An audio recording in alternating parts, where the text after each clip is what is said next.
Hello, everyone. My name is Venice Thompson, and welcome to the Chrysalis, Season 3, Episode 2, The Power of Your Words. All right, so today we are going to talk a little bit about my thoughts on something that a coworker actually brought up to me. I'm not sure if you all are aware, there is a philosophy called the Five Agreements.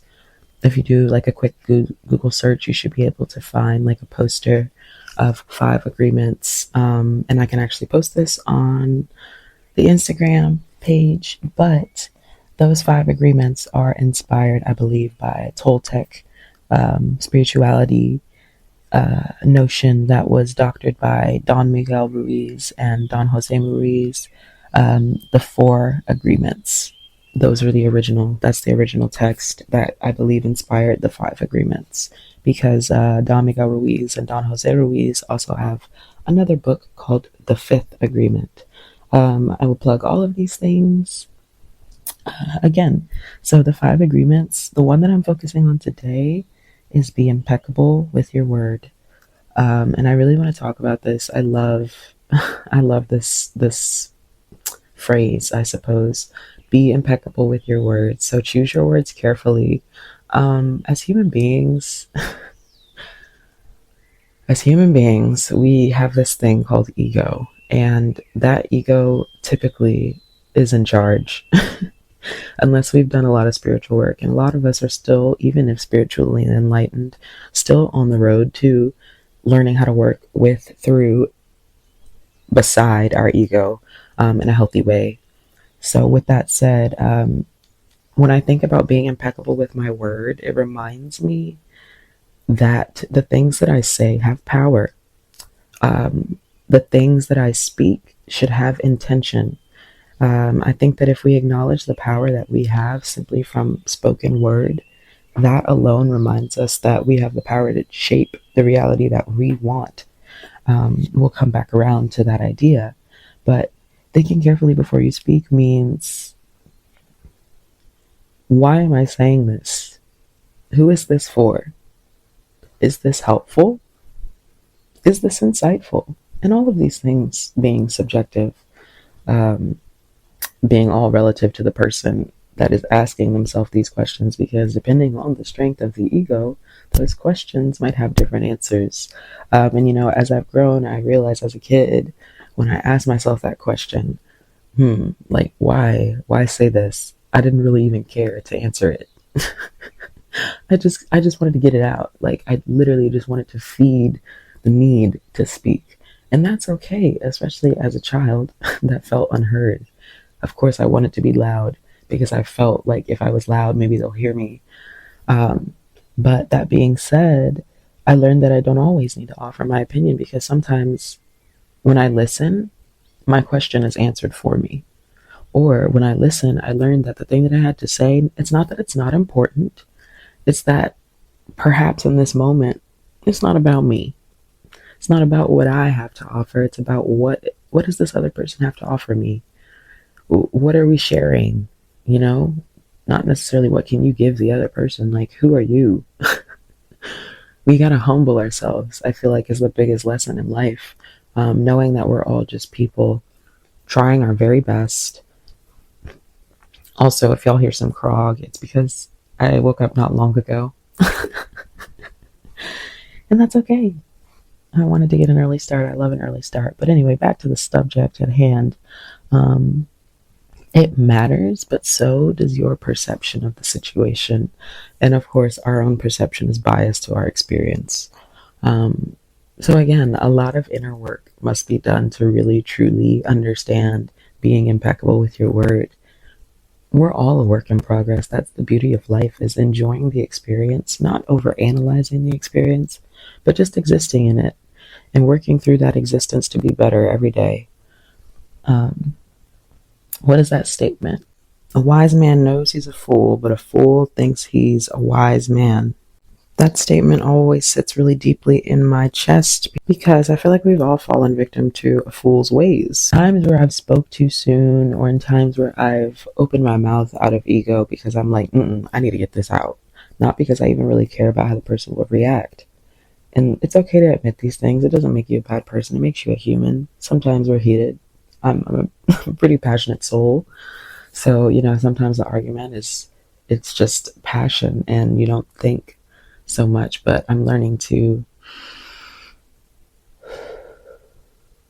and think, as I learn how to unmask, as I learn how to feel safer in my body, I learned that being intentional with my voice is powerful.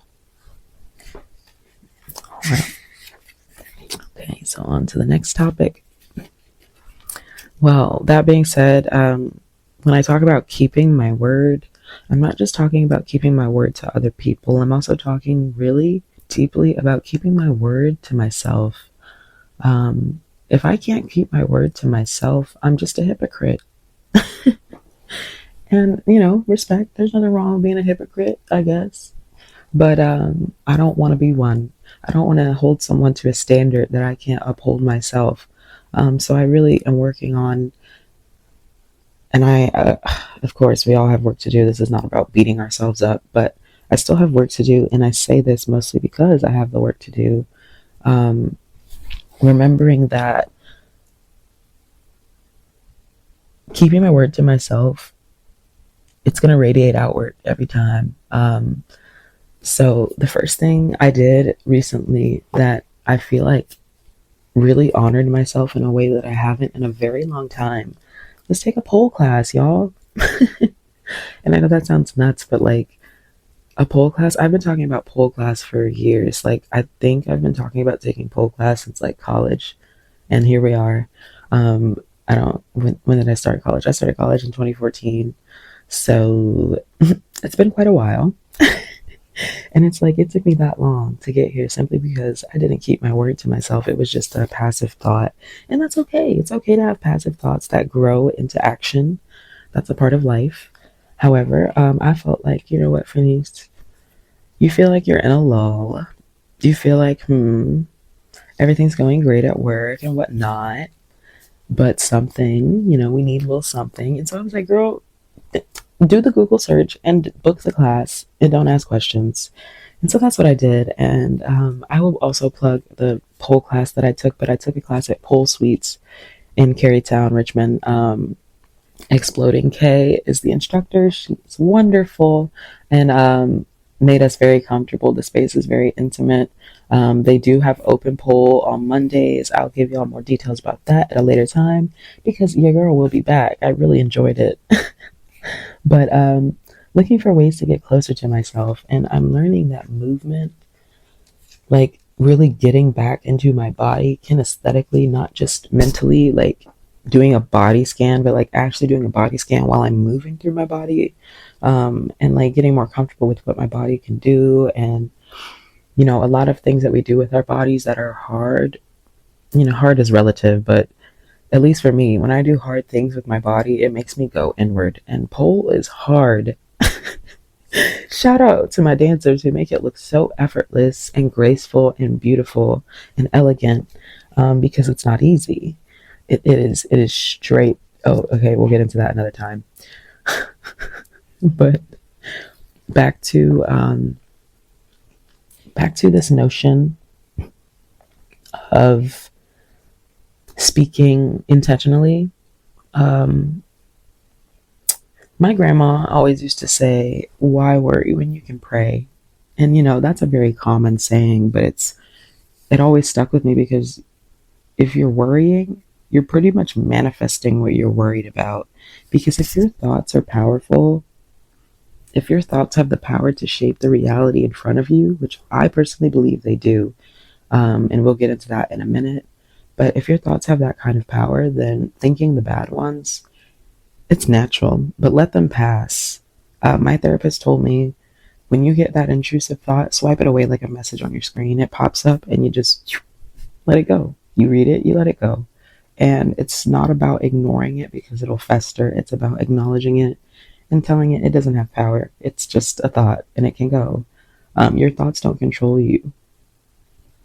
There you go. Your thoughts don't control you.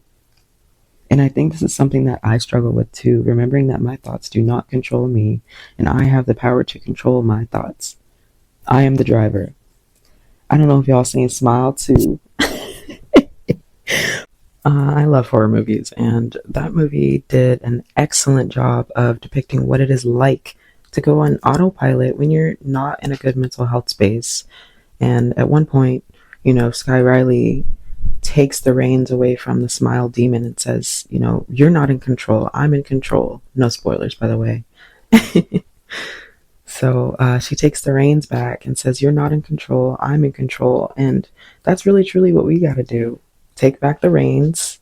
Know that it's us that are in the driver's seat, even though mental health can make it feel practically impossible. So, yeah, that moment, not just that moment, but that moment sits along with that thought of you're in control of your thoughts, not the other way around. Okay, so feeling helpless in moments of spiraling is so human. But I want to remind you right now, when you feel that one little impulse to grab that light, to grab that sparkle thought, grab it and run with it like a football down the field. Take it home. Take it to the touchdown. Because really all we have is fleeting moments sometimes. And when you pour energy into those fleeting moments, they become longer moments, and then they become days, and then they become weeks, and then they become your life. Thinking positive thoughts, manifesting. And by the way, I want to acknowledge that I believe in manifesting somewhat as a sort of almost quantum physics theory. Like, belief plus action equals manifestation. If we're just tiny little beings that have these beautiful energetic signals that attract like energetic signals, then what we put out quite literally draws to us what we want. So, if by the notion of science, quantum theory, it's a theory, so but we know that it's true to an extent if you truly believe in science. And science and religion sit in this beautiful marriage that I love. I think that's part of religion. I think that part of the beauty of religion is that sometimes science cannot explain the things that happen naturally, and that is where faith sits. But not to talk too much about that spirituality, I do want to acknowledge that you put your thoughts and feelings toward the reality that you want to see. Why put energy toward things that you don't want? If you're powerful, then use that power for the things that you want. Doechii in Black Girl Memoir said, I can be anything. I can do anything. I can be anything. I can do anything. Doechii also left one of her award ceremony speeches with saying, if I can do it, you can do it. And like, y'all be taking that statement for granted. Like, you can be that. That is not out of your reach. It's just out of your scope of thought. And even planting the seed of the thought of the dream is a powerful thing to do. It's a powerful thing to do, to dream, you guys. You folks. But again, I try to move through life. I mean, being a performer, what they say, all the world's a stage. It's true. You, to an extent, play a character in every single job you have in this life. I feel like we are truest to our form when we're alone. Correct me if I'm wrong, but I feel like I am truest to myself when I'm alone, because you're not worried about outside eyes. You're not worried about preconceived notions of others. You simply do your best to act, and, obviously within reason, because I know that some of us have an internal voice, an internal monologue that is mimicking that of, someone who might not have been so kind to us, or even our own judgmental inner voice, based off of what we think others expect of us. Put that to bed and remember that, again, you're in the driver's seat. If you struggle to get out of your head, if you are the kind of person who I sometimes am this person. Sometimes I walk in a room and my body is just so overwhelmed. Being a high functioning ADHD person, I think that theater quite literally saved my life. Like, I didn't realize why theater made so much sense to my body, mind, and spirit Like it literally felt like a religion to me. But learning that I'm a high functioning autistic person with ADHD and OCD and PTSD, um, theater taught me how to feel safe in my body. Theater taught me how to feel my emotions and not run from them. Theater taught me how to perceive emotions and not run from them, how to listen to those emotions, take them in, and react in such a way that was genuine and thoughtful, even if I was playing a character, because all the world's a stage. Art mimics life, and vice versa. So, even the little things like playing a character, those characters are human. Even if I'm just, a hippie, excuse me, even if I'm a hippie living under a bridge in hair, I'm still playing the part of a young girl who moved away from her family, who finds solace in her friends. I'm that girl still. I moved away from my family. I find solace in my friends. They're my family. So we can see ourselves in these, stages that we play. But when you really need to get out of your body, or your mind rather, think to yourself, I am confident. I do know what I'm talking about, because you do. Some of us have imposter syndrome, and that's not okay, because you belong in that room, honey. You didn't just show up, you didn't just pop up in there. And even if you did, be the best intrusion those folks have had today. Change their day in the best way that you can. Even if you feel like I shouldn't be in this room. You know what? If you're going to be there for the day, make that the best day. Don't be reckless, obviously. Don't be unhinged. I'm not trying to say, if you're going to be at work for a day, go in there and raise hell and then leave and don't come back. That's not what I'm saying. I'm saying, little things like if I'm in a meeting and I know something's been bothering me for weeks and weeks and weeks about something at work, and I'm in a meeting and I keep telling myself, no, this doesn't matter. What you have to say doesn't matter. You know what? Let me play that part and think, actually, somebody else in this room might be thinking this thought and might be too scared to say it. As long as everybody has spoken their piece and I'm doing so mindfully, let me see if anybody else has this need as well, and speak up. If you have to play confidence, then play it, fake it till you make it. And truly, it does work. I forget who it was. Someone once told me, whoever you want to be, start cosplaying as that person and you will be that person. When we let the expectations and the thoughts and the actions of others affect who we are, we're doing ourselves a huge disservice. The only way that you can attract your dreams is to act as though they are already yours.